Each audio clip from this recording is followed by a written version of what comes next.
ओम शांति। 30/12/2024 बाबा के महावाक्य हैं। बाबा कहते हैं, मीठे बच्चे, आत्मा रूपी बैटरी को ज्ञान और योग से भरपूर कर सतो प्रधान बनाना है, पानी के स्नान से नहीं। प्रश्न है, इस समय सभी मनुष्य आत्माओं को भटकाने वाला कौन है? वह भटकाता क्यों है? उत्तर है, सभी को भटकाने वाला रावण है, क्योंकि वह खुद भी भटकता है।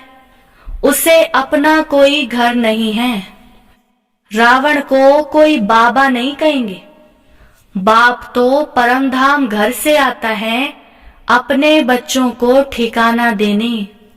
अभी तुम्हें घर का पता चल गया, इसीलिए तुम भटकते नहीं हो।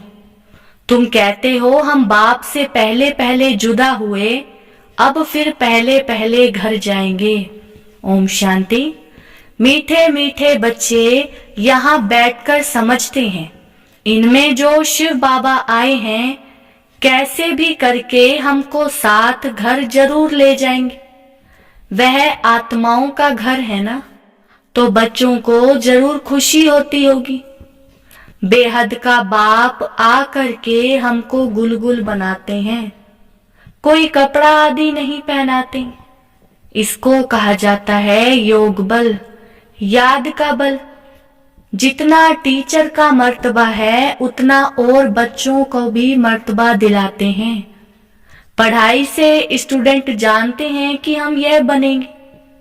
तुम भी समझते हो हमारा बाबा टीचर भी है, सतगुरु भी है। यह है नई बात। हमारा बाबा टीचर है, उनको हम याद करते हैं। हमको टीच कर यह बना रहे हैं। हमारा बेहद का बाबा आया हुआ है हमको वापिस घर ले जाने।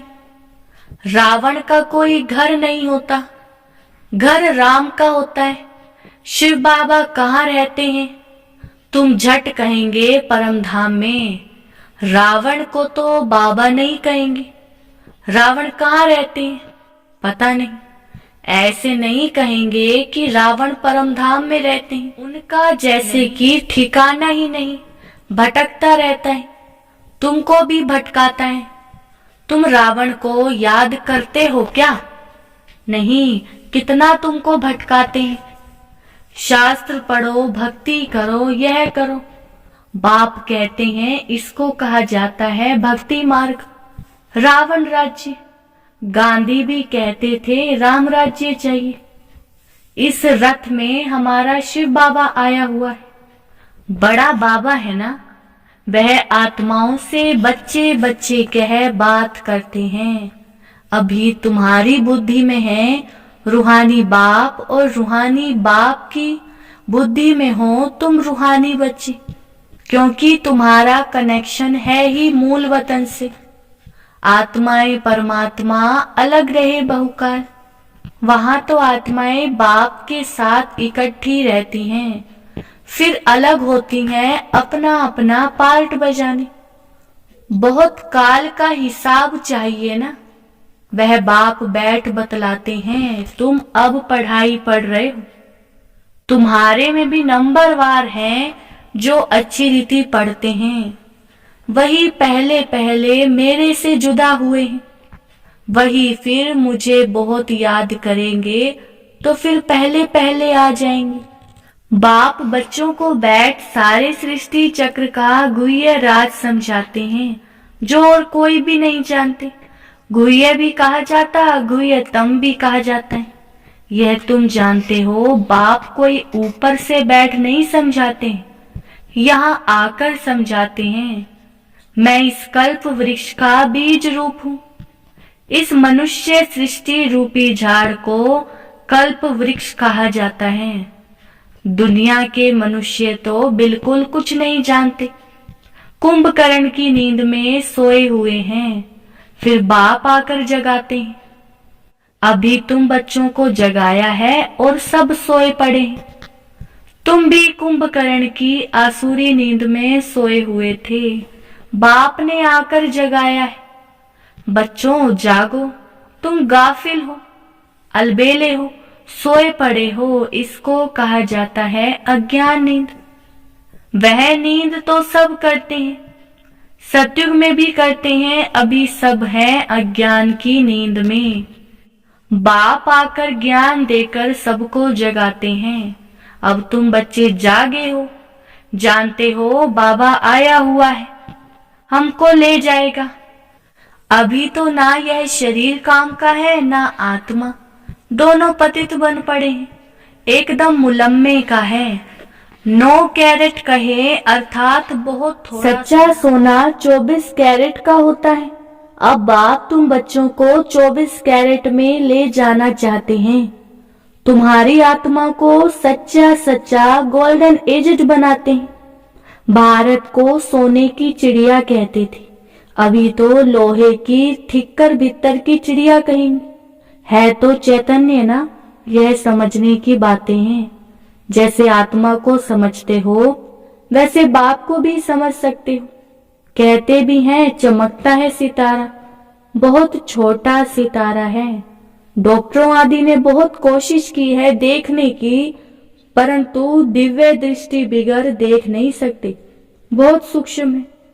कोई कहते हैं मुख से निकल गई, आत्मा निकल कर जाती कहाँ है?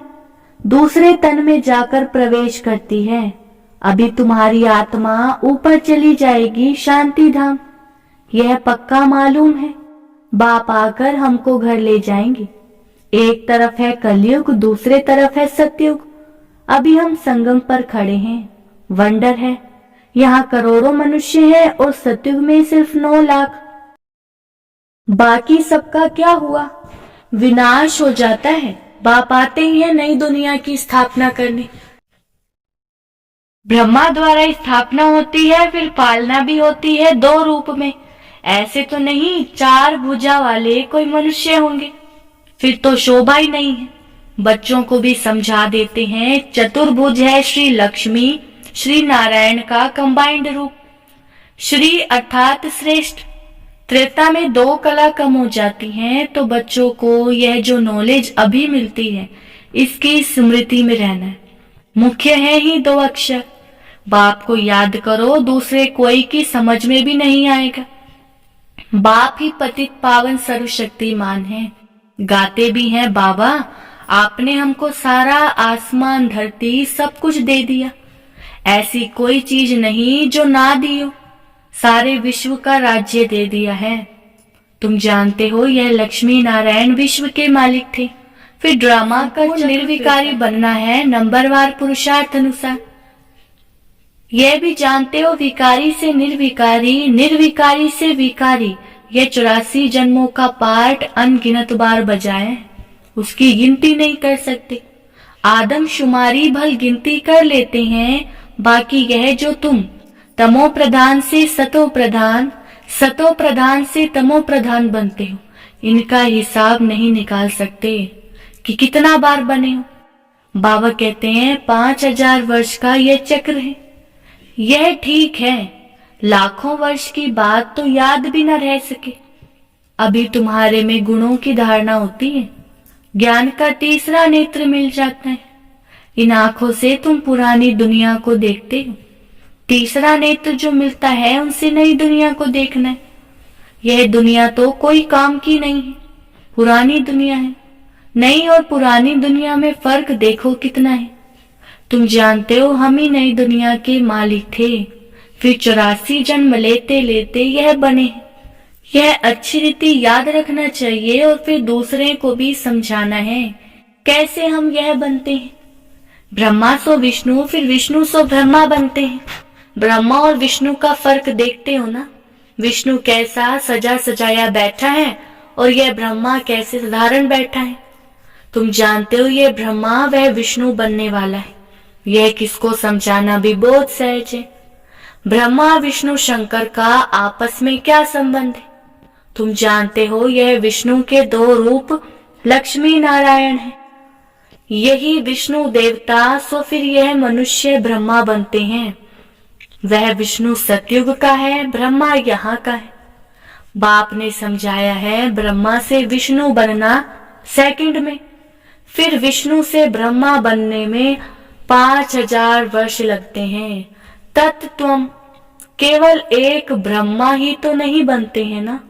यह बातें सिवाय बाप के और कोई समझा न सके। यहाँ कोई मनुष्य गुरु की बात नहीं है। इनका भी गुरु शिव बाबा, तुम ब्राह्मणों का भी गुरु शिव बाबा है। उनको सदगुरु कहा जाता है। तो बच्चों को शिव बाबा को ही याद करना है। कोई को भी ये समझाना तो बहुत सहज है। शिव बाबा को याद करो। शिव बाबा स्वर्ग नई दुनिया रचते हैं। ऊंचते ऊंच भगवान शिव है। वह हम आत्माओं का बाबा है। तो भगवान बच्चों को कहते हैं कि मुझ बाप को याद करो। याद करना कितना सहज है। बच्चा पैदा होता है और झट माँ माँ उनके मुख से आपे ही निकलता है। माँ बाप के सिवाय और कोई पास नहीं जाएगा।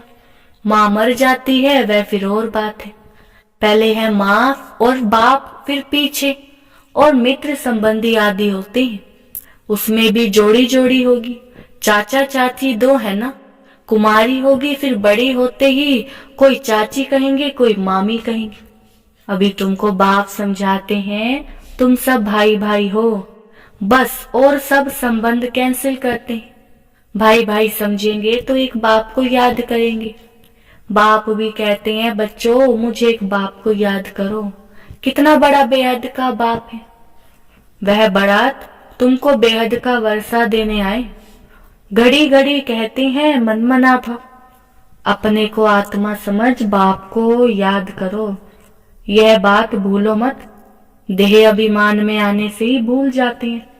पहले पहले तो अपने को आत्मा समझना है।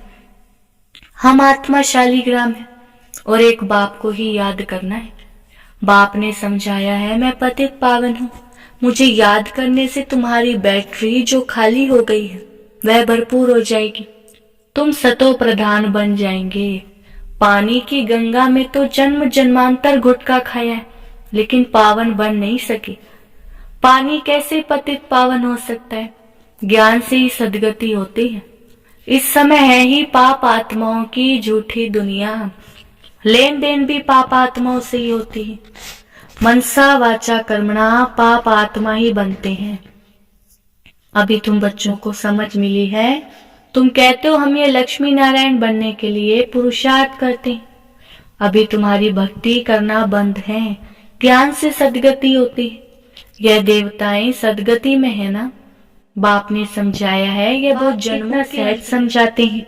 तुम बच्चे कितनी मेहनत करते हो, कल्प कल्प करते। पुरानी दुनिया को बदल नई दुनिया बनानी है। कहते हैं ना भगवान जादूगर है, रत्नागर है, सौदागर है। जादूगर तो है ना, पुरानी दुनिया को हेल से बदल हेवन बना देते हैं। कितना जादू है। अभी तुम हेवन के रहवासी बन रहे हो। जानते हो अभी हम हेल के रहवासी हैं। हेल और हेवन अलग है। 5000 वर्ष का चक्र है। लाखों वर्ष की तो बात ही नहीं। यह बातें भूलनी नहीं चाहिए। भगवानुवाच है ना, कोई जरूर है जो पुनर्जन्म रहित है। श्री कृष्ण को तो शरीर है, शिव को है नहीं। उनको मुक्त तो जरूर चाहिए। तुमको सुनाने के लिए आकर पढ़ाते हैं ना। ड्रामा अनुसार सारी नॉलेज ही उनके पास है। वे सारे कल्प में एक ही बार आते हैं दुख धाम को सुख धाम बनाने। सुख शांति का वर्षा जरूर बाप से मिला है। तब तो मनुष्य चाहते हैं ना बाप को याद करते। बाप ज्ञान देखो कैसे सहज रीति देते हैं। यहाँ बैठे भी बाप को याद करो। बाजोली याद करो तो भी मन मना भवी है। बाप ही ये सारा ज्ञान देने वाला है। तुम कहेंगे हम बेहद के बाप पास जाते हैं। बाप हमको शांति धाम सुख धाम ले जाने का रास्ता बताते हैं। यहाँ बैठे घर को याद करना है। अपने को आत्मा समझ बाप को याद करना है। घर को याद करना है और नई दुनिया को याद करना है। यह पुरानी दुनिया तो खत्म होनी है। आगे चलकर तुम वैकुंठ को भी बहुत याद करेंगे। घड़ी घड़ी वैकुंठ में जाते रहेंगे। शुरू में बच्चियां घड़ी घड़ी आपस में बैठ वैकुंठ में चली जाती थी। यह देखकर बड़े बड़े घर वाले अपने बच्चों को भेज देते थे। नाम ही रखा था ओम निवास। कितने ढेर बच्चे आए, फिर हंगामा हुआ। बच्चों को पढ़ाते थे, आप ही ध्यान में चले जाते। अभी यह ध्यान दीदार का पार्ट बंद कर दिया है। यहाँ भी कब्रिस्तान बना देते थे, सबको सुला देते थे, कहते थे अब शिव बाबा को याद करो, ध्यान में चले जाते थे। अब तुम बच्चे भी जादूगर हो, किसको भी देखेंगे और वह झट ध्यान में चले जाएंगे। यह जादू कितना अच्छा है। नौधा भक्ति में तो जब एकदम प्राण देने तैयार होते हैं तब उनको दीदार होता है। यहाँ तो बाप खुद आए हैं, तुम बच्चों को पढ़ाकर ऊंच पद प्राप्त कराते हैं। आगे चल तुम बच्चे बहुत साक्षात्कार करते रहेंगे। बाप से अभी भी कोई पूछे तो बता सकते हैं, कौन गुलाब का फूल है, कौन चंपा का फूल है, कौन टांगर है। टूहू भी होती है ना, टांगर, टूहू, यह सब वैरायटी फूलों के नाम हैं। अच्छा, मीठे मीठे सिकिलदे बच्चों प्रति माता पिता बाप दादा का याद प्यार और गुड मॉर्निंग। रूहानी बाप की रूहानी बच्चों को नमस्ते। हम रूहानी बच्चों की रूहानी बाप दादा को नमस्ते नमस्ते, गुड मॉर्निंग। धारणा के लिए मुख्य सार फर्स्ट पॉइंट है, देह के सब संबंध कैंसिल कर आत्मा भाई भाई हैं, यह निश्चय करना है और बाप को याद कर पूरे वर्षे का अधिकारी बनना है। दूसरा, अब पाप आत्माओं से लेन देन नहीं करनी है, अज्ञान नींद से सबको जगाना है, शांति धाम सुख धाम जाने का रास्ता बताना है। वरदान, मन बुद्धि की एकाग्रता द्वारा सर्व सिद्धियां प्राप्त करने वाले सदा समर्थ आत्मा भव। सर्व सिद्धियों को प्राप्त करने के लिए एकाग्रता की शक्ति को बढ़ाओ। यह एकाग्रता की शक्ति सहज निर्विघ्न बना देती, मेहनत करने की आवश्यकता नहीं रहती। एक बाप दूसरा ना कोई, इसका सहज अनुभव होता है। सहज एकरस स्थिति बन जाती है। सर्व के प्रति कल्याण की वृत्ति, भाई भाई की दृष्टि रहती है। लेकिन एकाग्र होने के लिए इतना समर्थ बनो जो मन बुद्धि सदा आपके ऑर्डर अनुसार चले, स्वप्न में भी सेकंड मात्र भी हलचल ना हो। स्लोगन, कमल पुष्प के समान न्यारे रहो तो प्रभु के प्यार का पात्र बन जाएंगे।